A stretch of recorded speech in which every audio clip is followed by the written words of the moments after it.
right, so it's day 2 on the week, rewriting your own encyclopedia. And so we're gonna be talking about reframing. In the prior video, we kind of talked about like the story that you're telling yourself, and if you find some sort of disagreement or it's not in alignment with your values or how you want to show up, or you're just having some sort of internal struggle with it, how do you redefine it? And so the point of this is to give you opportunity to transition your thoughts and reframe it. So the idea is that you leave it a little bit not super specific, and where you're able to account for multiple different variables. And so I want to give an example about I am statements. So I am statements, when they work the best, it's because you believe them. And so if I were to give an example of like, I am the best softball player, it would be very difficult for me to swallow and digest that information if I wasn't good or if I wasn't that good, because it would be too big of a gap for me to believe I could reach.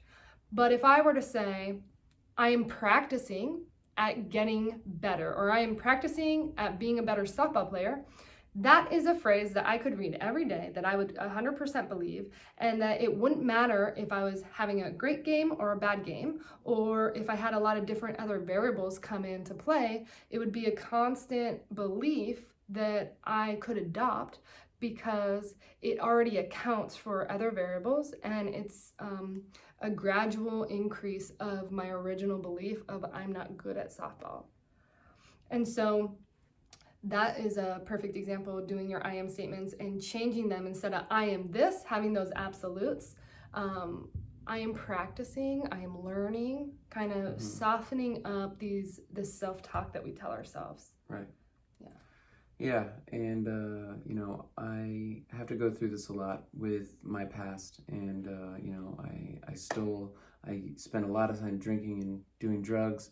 I was in very toxic relationships for a long time, and not just really romantic. I pushed away everyone, all my friends, and so became isolated, and so, I learned a lot through that process, but I still have a lot of unresolved shame and guilt about it. And so, I have to tell myself that, there was good things that came out of those things. Like I learned a lot, and, I can honor those about myself if I just look objectively, or I should say subjectively, at then kind of what most people consider a negative or poor performance, if you will, a loss, I can get very disappointed. But if I can say, I learned a lot and it's helping me now, then it really changes it.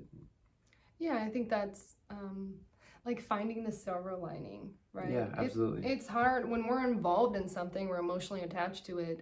We cannot see it objectively. Right. And in all honesty, you can go back to any horrible situation and find a silver lining in the experience, and then you can carry that forward.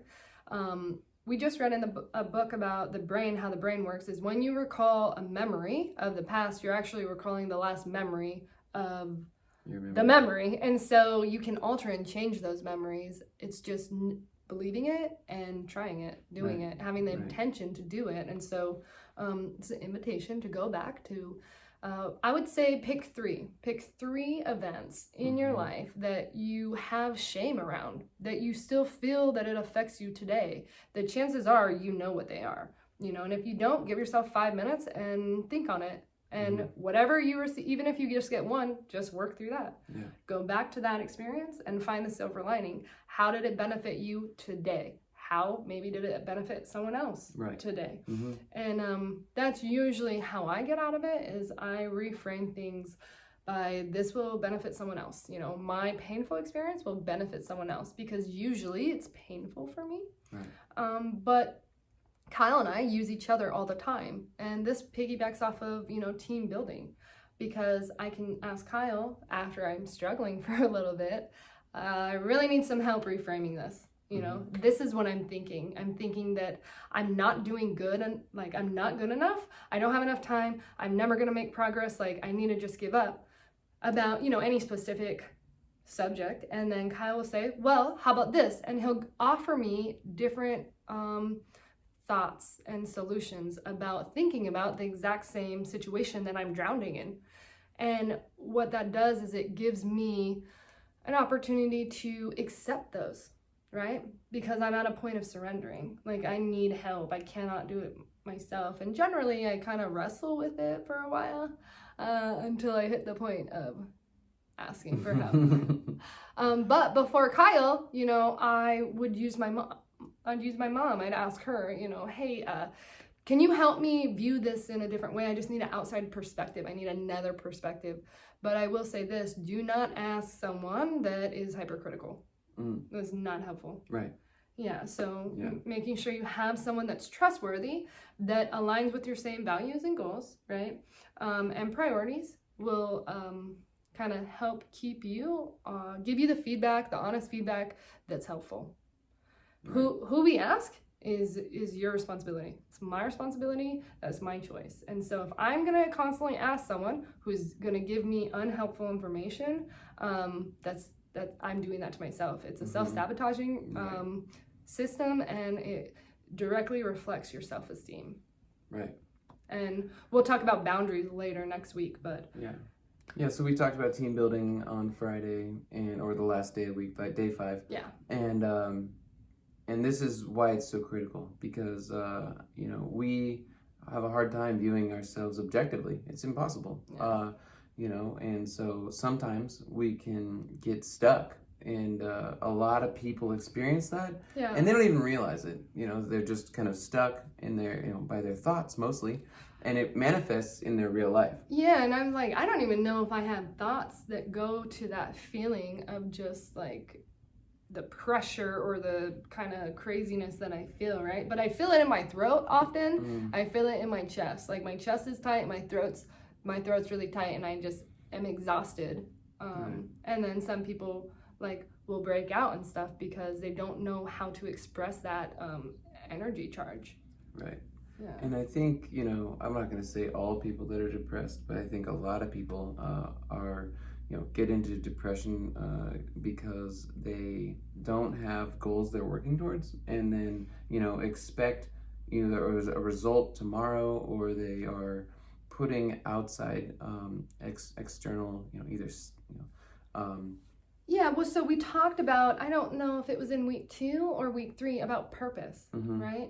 And this is why purpose is important, is because we're, throughout the 4 weeks, we're giving you the skills, the building blocks to create a really strong foundation and a house, for yourself, for your spirit. And not having a purpose is a big deal if there's nothing to work towards, without goals. And so reframing your thought and how you talk to yourself and how you're talking to other people, and the meaning of experiences, the meaning of interactions, the meaning of relationships, is very important for your self-confidence, because you need to know if it's in alignment with your values, right? Because how can you decide if this relationship is, if you're putting in the same amount of energy that you're getting back? Right. If you don't give it meaning, right, you won't know. Yeah, and I want to take this to a different tact, if you will, and just talk about our natural predisposition, which is we were 30,000 years ago. We were just people trying to survive. People trying to survive, and we operated in this next. We need to eat, we need to sleep, we need to stay safe, and all this stuff. And so we can actually exist there right now if we aren't aware that. And so now we can look for purpose. Now we have the time and the space in our lives to look for purpose. And if you can't find a purpose, you're going to feel like there is no purpose. Yeah, so there's fight and flight, and then there's a space in the between, and it's an opportunity now to live in that space. But it takes work, because our natural tendency is to fight or flight, because we're, same thing with having sex, we're doing it for a reason. And so taking off all the stress of surviving because of technology and because of the, expansion of the human race, it gives you a lot of extra time. And so what do you want to do with the time? You can dig a hole and put yourself in it, or build a house and have a good view. Right. So the reason I brought that up is because I think we have a tendency to think very critically of ourselves as a survival instinct. You know, it's Yeah. like, I didn't do that right, and so I need to do it better next time. But there's nothing really urgent in our lives making us actually do the thing. So we just have these negative thoughts, and we internalize them, and it manifests as some kind of depression, anxiety, stuff like that. Yeah, I think pressure is just like such an interesting element that we have in our lives because it just puts more weight onto us. And generally, the pressure kind of comes from ourselves because we always set ourselves up. We set ourselves up for anything. I mean, we get dealt a certain amount of cards, right? But I mean, if you're watching this video, you're most likely an adult, and you have had the opportunity to kind of trade in some cards and upgrade. So it's interesting what we do. Yeah.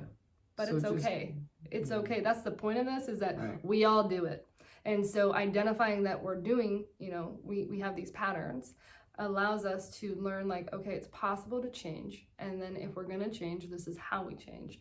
And if we can't figure out how to change, we can at least figure out what it looks like to be changed. Yeah. Right? So just, this is importance of deciding our values, who we want to be in the future, and then helping us rewrite our encyclopedia for how to get there. That's all we're doing. Yeah. It sounds complicated sometimes, but it's really a simple concept. We're creating new meaning and new stories for ourselves, for other people, for experiences, for situations, for relationships. So, okay, guys.